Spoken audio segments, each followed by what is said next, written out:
So we're just discussing the simplicity of the process, but also the extensive difficulty.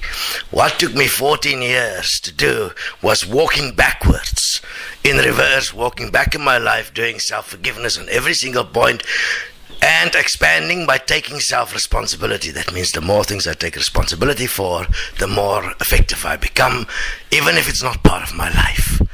I started taking responsibility for everything in creation until I got to the beginning, the very first breath of the very first man, the very first point that ever existed.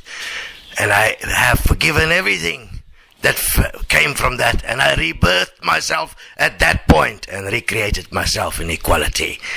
Got it? Such simplicity.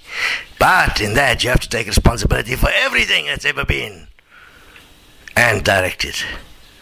And that's letting go of specialness, personality, even of perfection, because you're going to realize your imperfection.